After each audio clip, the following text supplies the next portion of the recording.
ETF index mutual funds నేర్చుకుని stock మార్కెట్లో రాణించాలనుకుంటున్నారా? వెంటనే ఈ నెంబర్కి కాల్ చేయండి.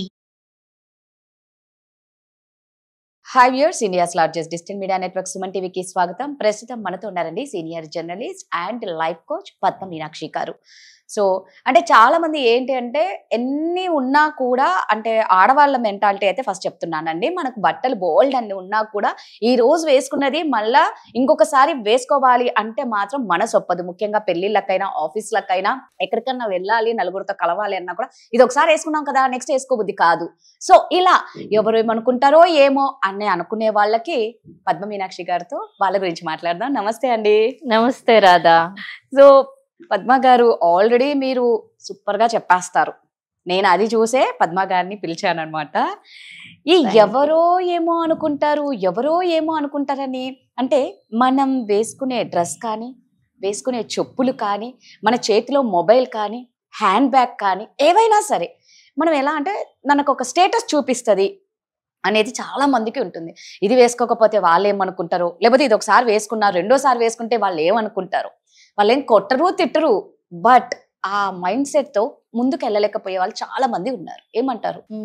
కరెక్టే. ఈ మధ్య నేను ఒక రీల్ కూడా చేశాను.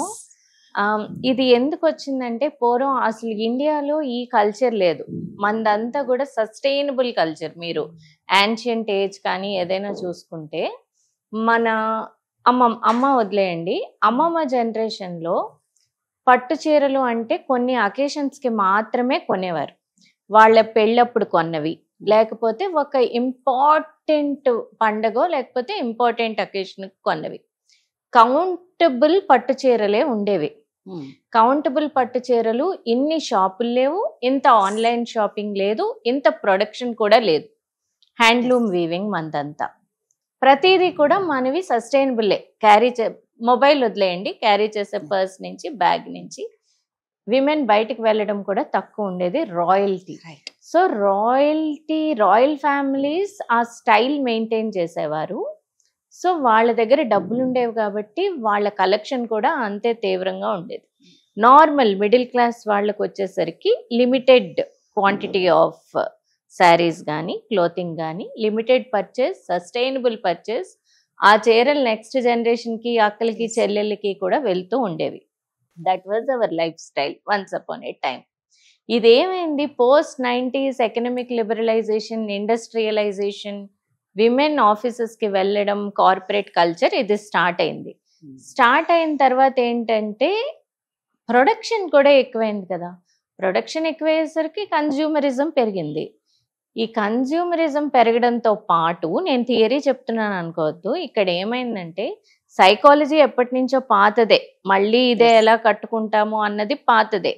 విమెన్కి ఎప్పుడు కూడా రకరకాలుగా అలంకరించుకోవాలని, తయారవ్వాలని, వాళ్ళని ఒకరు ప్రశంసించాలని, ఇవన్నీ కూడా మనకి ఇంట్రెన్సిక్గా అమ్మాయిలకు ఉంటుంది అది. సో ఎప్పుడు ఒకటే కట్టుకుంటే, లేకపోతే ఎప్పుడు ఒకే డ్రెస్ వేసుకుంటే అదేమవుతుందంటే అది మన సోషల్ అండ్ ఫైనాన్షియల్ స్టేటస్ని రిఫ్లెక్ట్ చేస్తుంది. ఎప్పుడు ఈ నాలుగే వేసుకుంటుంది, ఏమో ఒకవేళ అవతలి వాళ్ళు మనల్ని తక్కువగా చూస్తారేమో, మన దగ్గర ఈ 4 చీరలే ఉన్నాయంటే, ఈ 4 డ్రెస్సులే రిపీట్ చేస్తుంటే ఎవరైనా మనల్ని, మన స్టేటస్ తెలిసిపోతుందేమో అన్న దాంట్లో ఆ రష్లో పిచ్చిగా కూడా మనం కొంటూ ఉంటాం. షాప్స్ కూడా అలాగే వచ్చాయి, డిస్కౌంట్లు కూడా అలాగే వచ్చాయి.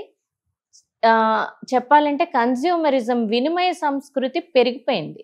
దాంతో మన వార్డ్రోబ్స్లో ఉంటాయి, మనం వేసుకుంటూ ఉంటాం. ఎక్కువ ఉన్నప్పుడు వేసుకుంటే తప్పేమీ లేదు, ప్రాబ్లం లేదు. కానీ ఎప్పుడైతే మనం ఎవరేం అనుకుంటారు అని వేసుకోవడం మొదలు పెడతామో అది ప్రెషర్ క్రియేట్ చేస్తుంది. కరెక్ట్. ఎందుకంటే అమ్మో ఈ పెళ్ళికి మనం ఈ చీర కట్టేసుకున్నాం, మొన్న పేరెంటానికి ఇదే చీర కట్టాం, మళ్ళీ ఇంకొకళ్ళే పిలుస్తారు, ఈ గ్రూప్ వేరు.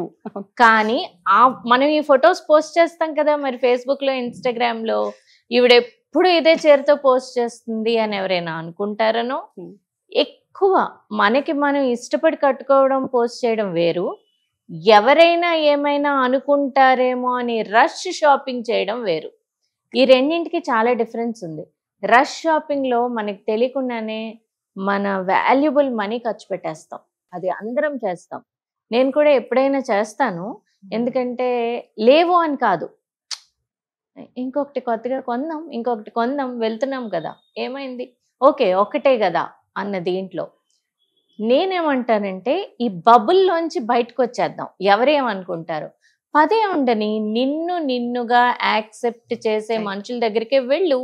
నీ చీర చూసి, నీ నగలు చూసి, లేకపోతే నీ ఐడెంటిటీ చూసి, ఓకే తిను బ్రాండెడ్ వాడుతోంది, మోచి వాడుతోంది, లేకపోతే ఇంకొక చెప్పులు వాడుతోంది, లేకపోతే ఈ చీర లేకపోతే సింగానియాస్లో కొన్నది, లేకపోతే ఎక్కడి నుంచో తెప్పించాం, లేకపోతే చెన్నై నల్లి సిల్క్స్ నుంచి తెప్పించాం, ఆ బ్రాండ్ ఏమీ తగిలించుకుని వెళ్ళం కదా, టానియరాలో తెప్పించాము అని. సో దానిని బట్టి మనకి అంటే మన అది నిజం, కానీ మన ఫైనాన్షియల్ స్టేటస్ని బట్టి మనకి విలువ ఇచ్చే వాళ్ళ కోసం మనం ఎందుకు వెళ్ళి మన టైము మన మనీ వేస్ట్ చేసుకోవాలి. రెండు, ఇంకా కార్పొరేట్ పిల్లలు మేము సంపాదిస్తున్నాం కదా, కొనుక్కుంటాము, వేసుకుంటాము అంటే వేసుకోండి, తప్పేముంది, తప్పేం లేదు. కానీ forget this feeling that what others will think. అది ఎక్కడో ఒక చోట మొదలవ్వాలి. వాట్ అదర్స్ విల్ థింక్ అన్నది మనం మర్చిపోయి దిస్ ఇస్ మై ఐడెంటిటీ అంటే మనకి చాలా స్ట్రాంగ్ పర్సనాలిటీ ఉండాలి.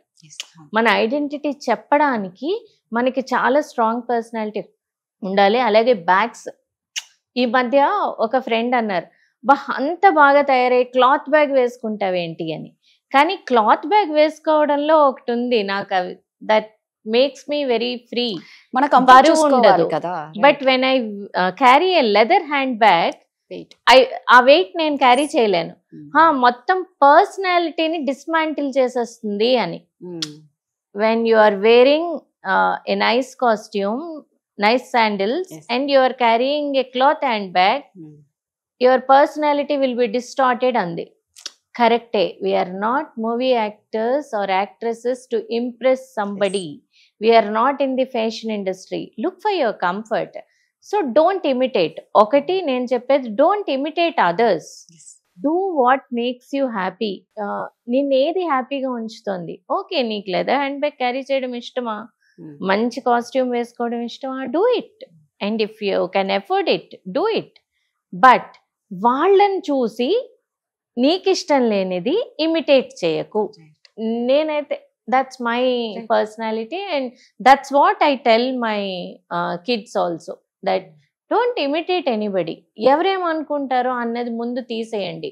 మీకేం కావాలి, మీరు దేంట్లో కంఫర్టబుల్ గా ఉంటారు, డూ దట్. సూపర్.